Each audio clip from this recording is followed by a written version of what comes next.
नमस्कार विद्यार्थी मित्र हो. नवनाथ खेत्री या यूट्यूब चॅनलवरती तुमचं सर्वांचं स्वागत आहे. आज आपण ह्या व्हिडिओमध्ये बघणार आहोत महा TET परीक्षा पेपर क्रमांक 1 व पेपर क्रमांक 2 घेतलेला आहे.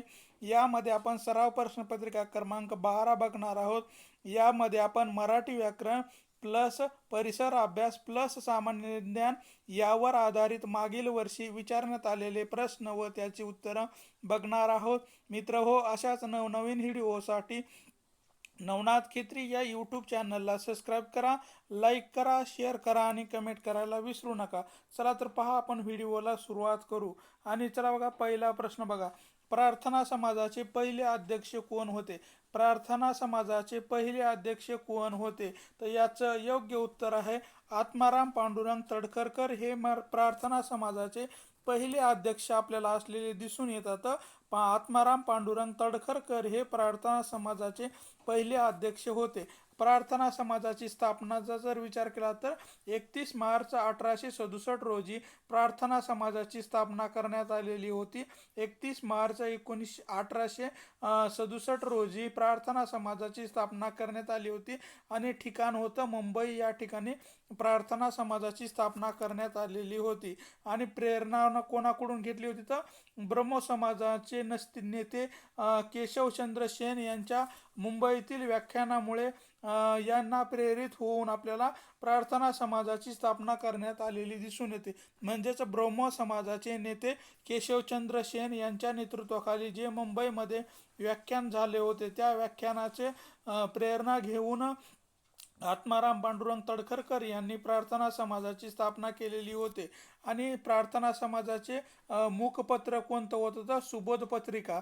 सुबोध पत्रिका हे जे काही मुखपत्र आहे, हे आपल्याला प्रार्थना समाजाचे मुखपत्र असलेले या ठिकाणी आपल्याला सांगता येईल. त्यानंतर आहे डिसेंबर 2022 पर्यंत महाराष्ट्राचे मुख्य माहिती आयुक्त कोण होते? तर डिसेंबर 2022 पर्यंत महाराष्ट्राचे मुख्य माहिती आयुक्त कोण होते? तर सुमित मलिक हे डिसेंबर 2022 पर्यंत महाराष्ट्राचे मुख्य आयुक्त म्हणून यांनी काम पाहिलेलं आपल्याला दिसून येतं. भारताचे मुख्य माहिती आयुक्त यशवर्धन कुमार सिंह हे असलेले आपल्याला या ठिकाणी सांगता येतील. भारताचे मुख्य माहिती आयुक्त कोण आहेत? यशवर्धन कुमार सिंह हे आपल्याला या ठिकाणी असलेले सांगता येतील. भारताचे पहिले मुख्य माहिती आयुक्त कोण होते? तर वजाह हबीबुल्लाह हे आपल्याला भारताचे पहिले मुख्य आयुक्त असलेले सांगता येतील. वजाह हबीबुल्लाह हे होते.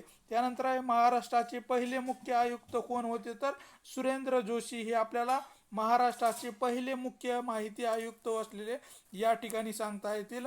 महाराष्ट्राचे पहिले मुख्य माहिती आयुक्त कोण होते? तर सुरेंद्र जोशी हे असलेले आपल्याला या ठिकाणी सांगता येईल. त्यानंतर आहे युगांधर या वृत्तपत्राचे संस्थापक कोण होते? तर युगांधर या वृत्तपत्राचे संस्थापक कोण होते? तर बारिंद्र कुमार घोष व भूपेंद्रनाथ दत्त. बारिंद्र कुमार घोष व भूपेंद्रनाथ दत्त हे आपल्याला युगांतर या वृत्तपत्राचे संस्थापक असलेले सांगता येतील. बारिंद्र कुमार घोष व भूपेंद्रनाथ दत्त हे आपल्याला युगांतर या वृत्तपत्राचे संस्थापक असलेले दिसून येतात. वंदे मातरम याचे संस्थापक कोण आहेत? अरविंद घोष हे आपल्याला असलेले सांगता येतील. बहिष्कृत भारत हे कोणतं वृत्तपत्र आहे? तर डॉक्टर बाबासाहेब आंबेडकर यांनी बहिष्कृत भारत हे वृत्तपत्र सुरू केलेलं आपल्याला दिसून येतो. आणि वंदे मातरम कोणी सुरू केलेलं होतं? तर अरविंद घोष यांनी वंदे मातरम हे वृत्तपत्र आपल्याला चालू केलेलं दिसून येतो. त्यानंतर आहे दीनबंधू हे वृत्तपत्र कोणी चालू केलेलं होतं? तर कृष्णराव भालेकर यांनी आपल्याला दीनबंधू हे वृत्तपत्र चालू केलेलं आपल्याला या ठिकाणी सांगता येतील. त्यानंतर आहे दीनमित्र हे कोणी चालू केलेलं आहे? तर मुकुंदराज पाटील यांनी आपल्याला दीनमित्र हे वृत्तपत्र चालू केलेलं आपल्याला या ठिकाणी सांगता येतील. दीनमित्र हे मुकुंदराज पाटील यांनी हे वृत्तपत्र या ठिकाणी चालू केलेलं आपल्याला या ठिकाणी सांगता येईल. त्यानंतर आहे रामकृष्ण मिशनची स्थापना कोणी केलेली आहे? तर रामकृष्ण मिशनची स्थापना कोणी केलेली आहे? तर स्वामी विवेकानंद यांनी रामकृष्ण मिशनची स्थापना केलेली आपल्याला दिसून येते. रामकृष्ण मिशनची स्थापना ही स्वामी विवेकानंद यांनी केलेली होती. तर 1897 1897 रोजी रामकृष्ण मिशनची स्थापना आपल्याला या ठिकाणी झालेली दिसून येते. 1 मे 1897 या वर्षी आपल्याला रामकृष्ण मिशनची स्थापना स्वामी विवेकानंद यांनी केलेली दिसून येते. आणि या मिशनचे संस्थापक कोण आहेत? स्वामी विवेकानंद हे आपल्याला रामकृष्ण मिशनचे संस्थापक अध्यक्ष असलेले या ठिकाणी सांगता येतील. यामध्ये प्रमुख केंद्र कुठले आहे? तर 1899 मध्ये 99 पासून बेलूर येथे मठ हे आपल्याला प्रमुख केंद्र असलेले या ठिकाणी सांगता येतील. 1899 मध्ये 99 पासून बेलूर येथील मठ जे आहे हे रामकृष्ण मिशनचा आपल्याला प्रमुख केंद्र असलेलं या ठिकाणी सांगता येतील. स्वामी विवेकानंदाने 1893 साली अमेरिकेमधील शिकागो शहरामध्ये झालेल्या धर्म परिषदेमध्ये हिंदू धर्माचं प्रतिनिधित्व केलेलं आपल्याला या ठिकाणी सांगता येतील. स्वामी विवेकानंद यांनी 1893 साली अमेरिकेमध्ये जे काही शिकागो शहर आहे या शहरामध्ये झालेल्या धर्म परिषदेमध्ये हिंदू धर्माचे प्रतिनिधित्व केलेले आपल्याला या ठिकाणी सांगता येतील. स्वामी विवेकानंदांनी हे प्रतिनिधित्व या ठिकाणी केलेलं होतं. त्यानंतर आहे जनगण हे 2011च्या जनगणनेनुसार 1000 पेक्षा जास्त लिंग गुणोत्तर असलेले राज्य कोणते आहे? तर केरळ हे राज्य आपल्याला असलेलं सांगता येतील. या ठिकाणी 1000 पेक्षा जास्त लोकसंख्या ही स्त्रियांची असलेली आपल्याला सांगता येतील. म्हणजेच जास्त लिंग गुणोत्तर प्रमाण आपल्याला केरळ या राज्यामध्ये असलेलं दिसून येते. भारताचे लिंग गुणोत्तर प्रमाण किती आहे? तर 943 एवढं आपल्याला भारताचे लिंग गुणोत्तर प्रमाण असलेले या ठिकाणी सांगता येतील. हे सर्व आपल्याला 2011च्या जनगणनेनुसार आपण ही माहिती पाहताना दिसून येतो.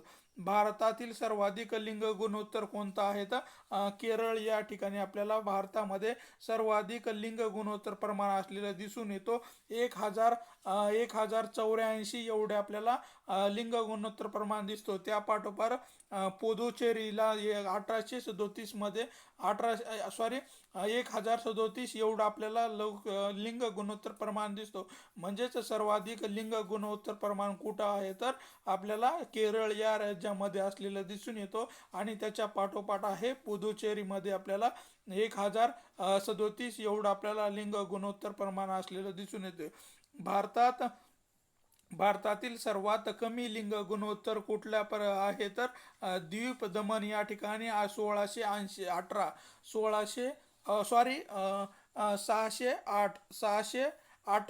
एवढं आपल्याला लिंग गुणोत्तर प्रमाण दिसून येतं. भारतामध्ये सर्वात कमी लिंग गुणोत्तर प्रमाण दमन द्वीप या ठिकाणी आहे. 1618 एवढंच आपल्याला दिसून येतो. भारतातील सर्वात कमी लिंग गुणोत्तर असलेलं राज्य कोणतं आहे? तर हरियाणा राज्यामध्ये 879 एवढं आपल्याला प्रमाण असलेलं दिसून येतो. भारतातील सर्वाधिक कमी लिंग गुणोत्तर असणारं राज्य कोणतं आहे? तर हरियाणा राज्य हे आपल्याला दिसून येतो. आणि या ठिकाणी 879 आपल्याला एवढी लिंग गुणोत्तर प्रमाण असलेलं या ठिकाणी सांगता येईल. यानंतर आहे जगातील सर्वाधिक पावसाचे ठिकाण कोणतं आहे? तर जगातील सर्वाधिक पावसाचं ठिकाण कोणतं आहे? तर आपल्याला सांगता येईल मोसिनराम हे जे काय आहे हे खासी टेकड्या येथील मेघालयामध्ये असलेलं या ठिकाणी असलेलं दिसून येतो. मोसिनराम हे आपल्याला खासी टेकड्या मेघालय या ठिकाणी जगातील सर्वाधिक पावसाचे ठिकाण असलेलं आपल्याला या ठिकाणी सांगता येईल. महाराष्ट्रातील सर्वाधिक पावसाचे ठिकाण कोणतं आहे? तर आंबोली हे महाराष्ट्रातील सर्वाधिक पावसाचे ठिकाण असलेलं आपल्याला सांगता येतील. महाराष्ट्रामधील सर्वाधिक पावसाचे ठिकाण कोणतं आहे? तर आंबोली या ठिकाणी महाराष्ट्रामध्ये सर्वाधिक पाऊस पडताना आपल्याला दिसून येतो. त्यानंतर आहे जनगणना 2011 नुसार ख्रिश्चन धर्मातील लोकसंख्या किती टक्के आहे? तर याचं योग्य उत्तर आहे 2.3%. 2.3% एवढे आपल्याला ख्रिश्चन लोकसंख्या असलेली या ठिकाणी सांगता येईल. 2011च्या जनगणनेनुसार ख्रिश्चन लोकसंख्या किती आहे तर 2.3% एवढी लोकसंख्या आपल्याला ख्रिश्चन धर्माची असलेली या ठिकाणी सांगता येतील. सर्वाधिक लोकसंख्या कोणाची आहे तर हिंदू धर्माची असलेली सांगता येतील. 79.8% एवढे लोकसंख्या ही आपल्याला हिंदू धर्माची असलेली या ठिकाणी सांगता येईल. त्यानंतर आहे मुस्लिम धर्माची लोकसंख्या किती आहे तर 14.2% एवढी लोकसंख्या ही आपल्याला मुस्लिम या धर्माची असलेली या ठिकाणी सांगता येतील. ही सर्व आकडेवारी 2011च्या जनगणनेनुसार आपण सांगत आहोत. शीख धर्माचा जर विचार केला तर 1.7% एवढी शीख धर्माची लोकसंख्या असलेली सांगता येतील. त्यानंतर आहे बौद्ध धर्माची 0.7% एवढी आपल्याला बौद्ध धर्माची लोकसंख्या सांगता येईल. त्यानंतर आहे जैन धर्माचा विचार केला तर 0.4% एवढी लोकसंख्या आपल्याला बौद्ध धर्माची असलेली सांगता येईल. ही सर्व लोकसंख्या 2011च्या जनगणनेनुसार आपण या ठिकाणी सांगत असलेलं या ठिकाणी सांगत आहोत. त्यानंतर आहे पाकिस्तानमधून स्थलांतर करून भारतात परत आलेल्या व्यक्तीच्या नागरिकत्वाशी संबंधित राज्य घटनेतील कलम कोणते आहे तर पाकिस्तानमधून भारतामध्ये स्थलांतरित करून आलेल्या भारतात परत आलेल्या व्यक्तींच्या नागरिकत्वाशी संबंधित घटनेतील कलम कोणते आहे तर कलम 6 हे आपल्याला असलेलं या ठिकाणी सांगता येईल. पाकिस्तानमधून जे भारतामध्ये परत आले त्या व्यक्तीच्या नागरिकत्वाशी संबंधित आपल्याला राज्यघटनेतील कलम 6 हे असलेलं दिसून येतो. कलम नंबर 5 कशाशी संबंधित आहे तर घटनेच्या प्रारंभिक नागरिकत्वाशी संबंधित आपल्याला कलम नंबर 5 हे असलेलं या ठिकाणी सांगता येतील. त्यानंतर आहे कलम नंबर 7 हे स्थलांतर करून पाकिस्तानमध्ये गेलेल्या व्यक्तीच्या नागरिकत्वाशी संबंधित असलेलं या ठिकाणी सांगता येतील. कलम नंबर 7 हे भारतातून पाकिस्तानमध्ये गेलेले जे काही नागरिकत्व आहेत या नागरिकत्वाशी संबंधित असलेलं आपल्याला या ठिकाणी सांगता येतील. कलम नंबर 8 हे काय आहे तर मूळचे भारतीय असलेले पण भारताबाहेर राहणाऱ्या व्यक्तीचे नागरिकत्व आहे. म्हणजेच मूळचे जे काही भारतीय आहेत पण ते भारताबाहेर राहायला गेलेले असणाऱ्या व्यक्तीच्या नागरिकत्वाशी संबंधित आपल्याला कलम नंबर 8 हे असलेलं दिसून येतं. त्यानंतर आहे कलम नंबर 9 हे आहे परकीय देशामध्ये नागरिकत्वाचे स्वइच्छेने संपादन करणाऱ्या व्यक्तीची भारतातील नागरिकत्व असणार नाही. म्हणजेच परदेशामध्ये जे गेल्यानंतर तेथील नागरिकत्व आपल्या स्वतःच्या इच्छेने स्वीकारल्यानंतर त्याचे भारतीय नागरिकत्व रद्द केले जातं. हे आपल्याला कलम नंबर 9 मध्ये आपल्याला या ठिकाणी दिसून येतं. यानंतर आहे शतपत्रे. शतपत्रे खालीलपैकी कोणत्या व्यक्तींनी लिहिलेले आहे तर शतपत्रे हे खालीलपैकी कोणत्या व्यक्तींनी लिहिलेले आहे तर गोपाळ हरी देशमुख म्हणजेच लोकहितवादी यांनी आपल्याला शतपत्रे ही लिहिलेली दिसून येतात. गोपाळ हरी देशमुख म्हणजेच लोकहितवादी यांनी शतपत्रे ही लिहिलेली आपल्याला सांगता येतील. भाऊ महाजन यांचा प्रभाकर वृत्तपत्र असलेलं दिसून येतं. भाऊ महाजन यांचं प्रभाकर हे वृत्तपत्र असलेलं आपल्याला या ठिकाणी सांगता येईल.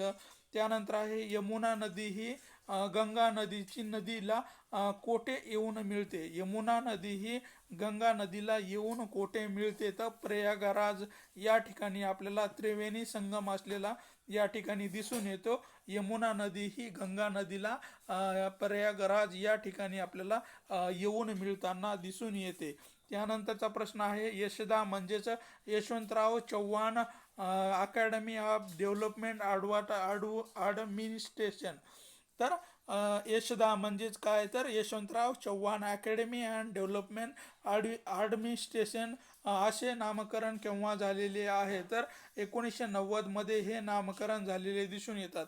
यशदा म्हणजेच Yashwantrao Chavan academy and development administration हे नामकरण आपल्याला 1999 मध्ये झालेले दिसून येते. याचं पूर्वीचं नाव काय होतं तर असं बी विचारलं जातं तर यशदाचे पूर्वीचे नाव काय आहे तर महाराष्ट्र इन्स्टिट्यूट ऑफ डेव्हलपमेंट आणि ॲडमिनिस्ट्रेशन हे आपल्याला पूर्वीचे नाव असलेले या ठिकाणी सांगता येतील. Maharashtra institute of development administration हे आपल्याला पूर्वीचे नाव असलेले दिसून येते. आणि सध्या कोणतं आहे तर Yashwantrao Chavan academic and development administration हे आपल्याला या ठिकाणी नवीन नाव देण्यात आलेलं या ठिकाणी सांगता येईल. यानंतर आहे राज्यघटनेतील संघराज्याची राजभाषा. राज्यघटनेमध्ये संघराज्याची राज्यभाषा याबाबत तरतूद कोणत्या कलमामध्ये दिलेली आहे तर संघराज्याची राज्यभाषा याबाबत तरतूद कोणत्या कलमामध्ये दिलेली आहे तर कलम नंबर 343 कलमामध्ये आपल्याला संघराज्याची राज्यभाषा या संदर्भामध्ये आपल्याला तरतूद करण्यात आलेली या ठिकाणी दिसून येते. कलम नंबर 344 यामध्ये आहे राजभाषेसाठी आयोग व संसदीय समिती स्थापन करण्यात आलेली दिसून येते. 344 या कलमामध्ये आपल्याला राजभाषेसाठी आयोग व संसदीय समिती नेमण्यात आलेली या ठिकाणी दिसून येते. त्यानंतर आहे कलम नंबर 45 कशाशी संबंधित आहे तर राज्याची भाषा किंवा राज्याची राजभाषा या संबंधामध्ये आपल्याला कलम नंबर 345 आपल्याला दिसून येतं. राज्याची किंवा राज्य भाषाची आपल्याला या संबंधी कलम नंबर 345 आहे. त्यानंतर आहे कलम नंबर 351 हे हिंदी भाषेच्या विकासाचे मार्गदर्शक तत्वे यामध्ये सांगितले गेलेले आहेत. कलम नंबर 351 हे हिंदी भाषेच्या विकासाचे मार्गदर्शक तत्व हे असलेले या ठिकाणी सांगता येतील. यानंतर आहे बरड हे अभयारण्य कोणत्या राज्यामध्ये आहे तर गुजरात या राज्यामध्ये आपल्याला बरड हे काही जे अभयारण्य आहे हे आपल्याला गुजरात या राज्यामध्ये असलेलं सांगता येतील. गुजरात या राज्यामध्ये होय. त्यानंतर आहे व्हाईसराय हे पद कधी अस्तित्वात आलेले आहे तर व्हाईसराय हे पद कधी अस्तित्वात आलेले आहे तर 1858 मध्ये व्हाईसराय हे पद अस्तित्वात आलेलं आपल्याला या ठिकाणी सांगता येईल. 1858 मध्ये व्हाईसराय हे पद अस्तित्वात आलेले आहे. बंगालचा पहिला गव्हर्नर कोण होता तर रॉबर्ट क्लाइव्ह हे 1767 मध्ये आपल्याला बंगालचा पहिला गव्हर्नर असलेला या ठिकाणी सांगता येतील. रॉबर्ट क्लाइव्ह हे आपल्याला बंगालचे पहिले गव्हर्नर असलेले या ठिकाणी सांगता येईल. त्यानंतर आहे बंगालचा पहिला गव्हर्नर जनरल कोण होता तर वॉरेन हेस्टिंग हे आपल्याला दिसून येते. 1773च्या कायद्यानुसार हे वॉरेन हेस्टिंग हे आपल्याला बंगालचे पहिले गव्हर्नर जनरल असलेले या ठिकाणी सांगता येतील. त्यानंतर आहे भारताच्या पहिल्या गव्हर्नर जनरल कोण होत्या तर लॉर्ड विल्यम बेंटिक हे 1833च्या कायद्यानुसार आपल्याला असलेल्या दिसून येतात. भारताचा पहिला गव्हर्नर कोण होता तर लॉर्ड विल्यम बेंटिक हे आपल्याला असलेला दिसून येतो. 1833 या कायद्यानुसार हे लॉर्ड विल्यम बेंटिक हे भारताचे पहिले गव्हर्नर जनरल बनलेले आपल्याला या ठिकाणी दिसून येतात. 2022चा अर्जुन पुरस्कार कबड्डी या खेळातील योगदानासाठी कोणाला मिळालेला आहे तर साक्षी कुमारी यांना 2022चा अर्जुन पुरस्कार हा कबड्डी या खेळासाठी मिळालेला आपल्याला दिसून येतो. 2022चा अर्जुन पुरस्कार म्हणजेच कबड्डी या खेळातील योगदानाबद्दल साक्षी कुमारी हिला देण्यात आलेला या ठिकाणी आपल्याला दिसून येतो.